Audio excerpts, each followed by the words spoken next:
Hola, estamos acá, seguimos en la Feria del Libro, en el stand de Leamos Baja Libros, y esta vez vamos a recibir a Laura Leibiker. Laura es editora de libros para chicos desde hace muchos años, fue como 6 años editora de NSM, como 11 años en Norma, tiene mucha experiencia en pensar, en inventar libros para chicos y también en escuchar lo que proponen los escritores y bueno, y darles un cauce. Hace un mes Laura tiene un trabajo nuevo y está en Siglo XXI. Siglo XXI es una editorial que hace libros sobre todo de no ficción. ¿Y qué va a hacer ahí una persona que hace libros para chicos? Bueno, va a hacer libros de no ficción para chicos. Va un poco a ayudarnos a contarles la realidad a los chicos, cosas que no es tan fácil porque no es tan fácil definir los chicos ni la realidad. Así que bueno, hola Laura, gracias por venir. Gracias, Pato. Muchas gracias por la invitación. Así que lo primero que te quiero preguntar es justamente cuando te hacen esta propuesta de un poco un cambio de rumbo, ¿qué pensás en el sentido de no qué pensás para tu vida, que ya es más íntimo, sino qué pensás que vas a hacer? ¿Qué- Bueno, lo primero que me pasó fue que me sorprendió mucho la propuesta, porque yo venía haciendo libros literarios, ficción, aunque en los últimos tiempos había probado algunas cositas que me parecían interesantes, como ¿Cómo qué? abordaje de novela histórica, o sea, novela en contexto histórico, algunos libros que trabajamos sobre Malvinas, cuando empezamos a pensar el proyecto Democracia en Norma. Yo empecé a pensar que había cosas de la realidad que me parecía interesante incluir en los textos para que les llegaran a los chicos de una manera amable, de una manera entretenida, ¿no? Así que cuando vino la propuesta de Siglo XXI, por una parte, y desde lo personal, sí, lo que me interesó fue aprender algo nuevo, ¿no? Salir a probar otra cosa. Me interesa mucho el catálogo de Siglo XXI, yo creo que ahí dentro hay un montón de posibilidades y de ideas que se pueden trasladar al mundo de los chicos, porque lo que me pasa a mí es que yo confío mucho en los chicos como lectores. Yo no creo que sean lectores incompletos o lectores que no entienden o lectores menores. A veces no son autónomos en la lectura, a veces no pueden leer solos, pero son lectores completos y muchas veces nos dan grandes sorpresas eh, en el modo en que leen, ¿no? Cuando leen un libro ilustrado, por ejemplo, muchas ilustraciones que para los adultos son pasar las Un dibujito. páginas, para el lector niño son una fuente de información espectacular. Entonces, bueno, nada, pienso en ese lector que se detiene en cada página, que le interesan todas las cosas, que tiene un montón de preguntas sobre el mundo, sobre su cuerpo, sobre los otros. Bueno, me parece que hacer libros en ese aspecto, digamos, abriéndoles el mundo, contándoles el mundo, me parece una experiencia genial que quisiera transitar. Bueno, justamente cuando vos decís contarle el mundo, no hay cosa más disputada de que cómo se cuenta, qué perspectiva, qué cosas hay que decir, qué cosas no vale la pena decir y qué cosas está prohibido decir. ¿Qué cosas hay que decir? ¿Qué cosas vale la pena decir? ¿Qué cosas está prohibido decir?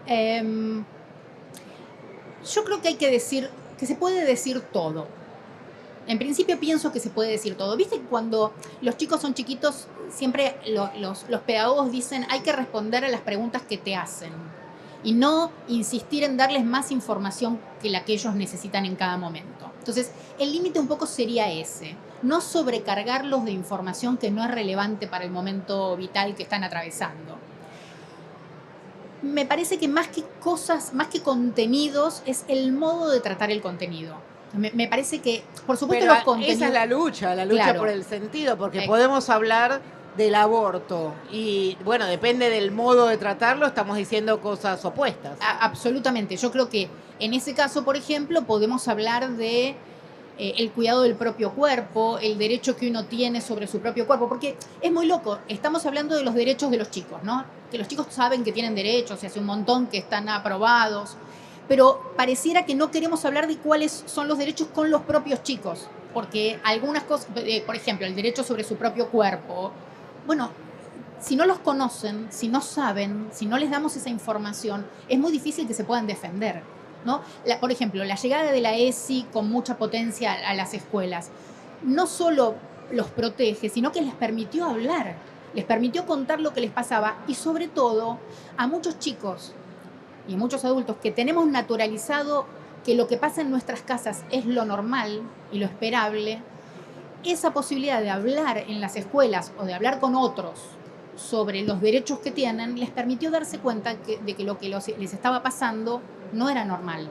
Y les permitió denunciar. Entonces me parece que todo lo que sea información, y cuando vos decís, me preguntás de qué manera, o bueno, uno tiene un posicionamiento y un punto de vista, no hay manera de hacer algo universal. La editorial tiene, el siglo XXI tiene un punto de vista, tiene un lugar en el mercado editorial, está posicionada ideológicamente, se nota en su catálogo, o sea, y yo me siento muy identificada con ese catálogo. Entonces, ¿cómo lo definirías?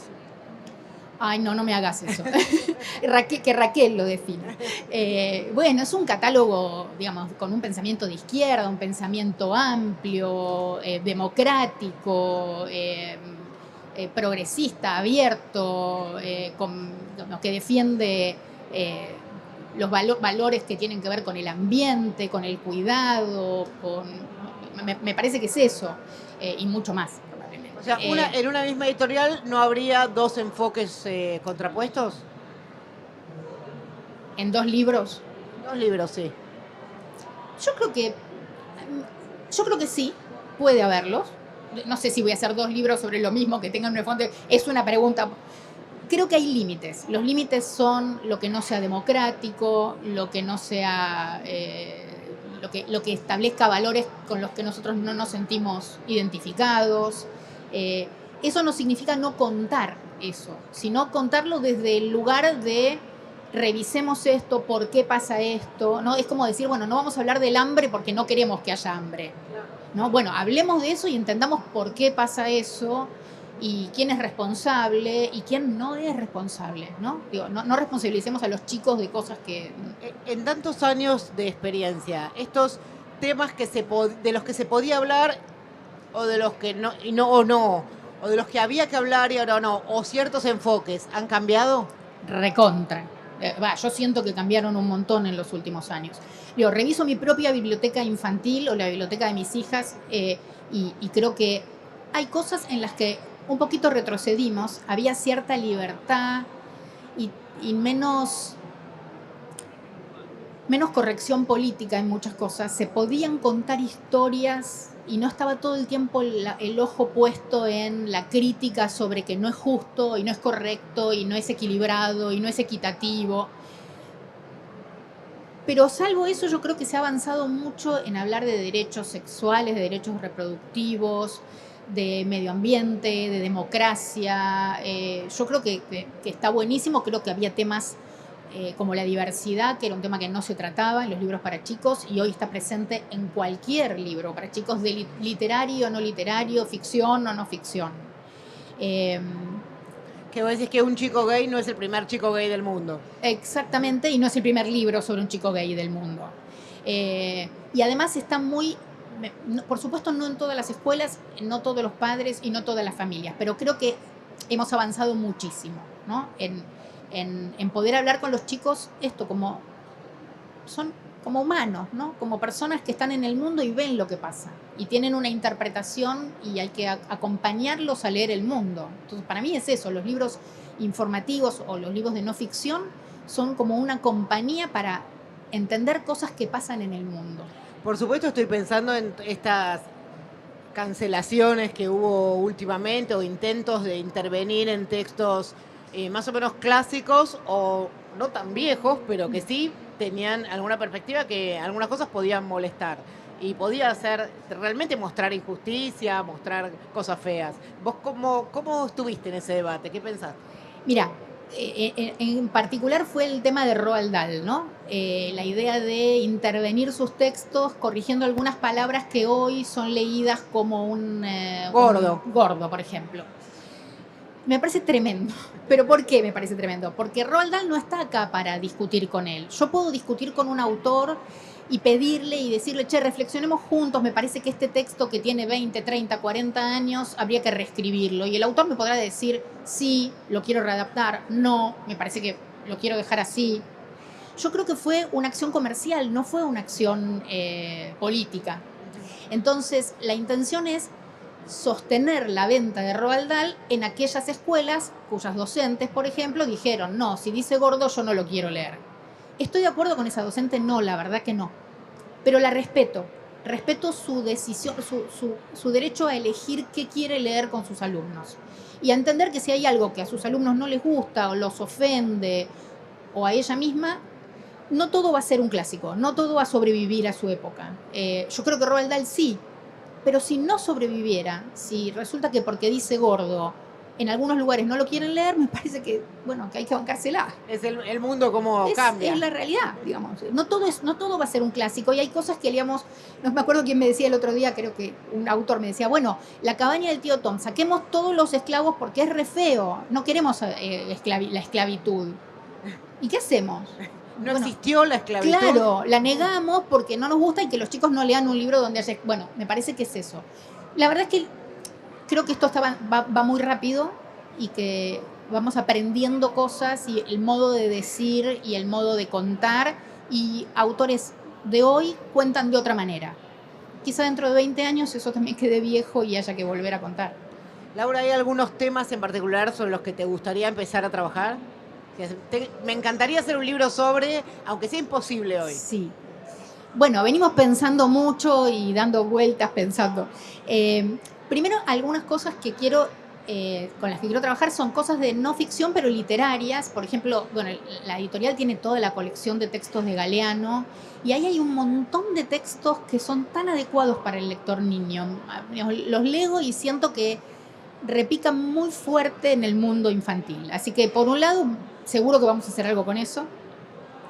Con otros autores que quiero mucho y que fui buscando sus textos también de no ficción, porque me parece que hay muchas cosas para contar.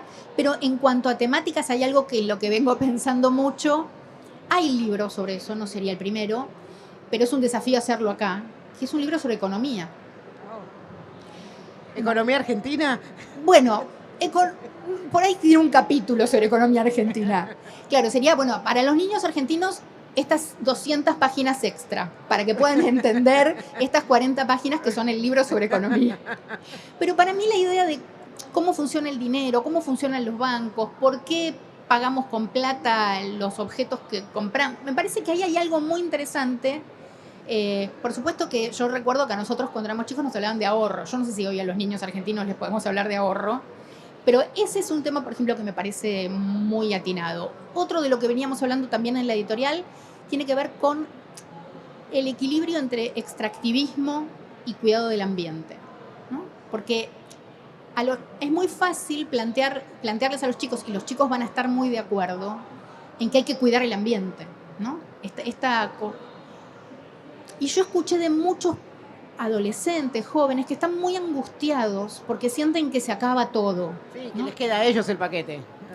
Entonces, a mí me parece que hay que calmar un poco esa ansiedad y también plantear, bueno, desde el sur del sur, qué necesidades tenemos, qué posibilidades tenemos, qué podríamos hacer sin seguir empobreciéndonos, ¿no? Porque también hay algo de eso. Bueno, por supuesto que no soy yo quien puede dar un punto de vista sobre eso, pero sí me interesa escuchar a los especialistas, y lo que tiene Siglo es como un catálogo de especialistas que es un lujo, ¿no? Que yo, desde la colección Ciencia que Ladra, digo, tener ahí a Golombek y poder sentarse a charlar con él sobre cómo abordar temas de la ciencia para las infancias es espectacular. ¿Qué es lo más lindo que le leías a tus hijas? No sé, ahí hay una que me podría decir.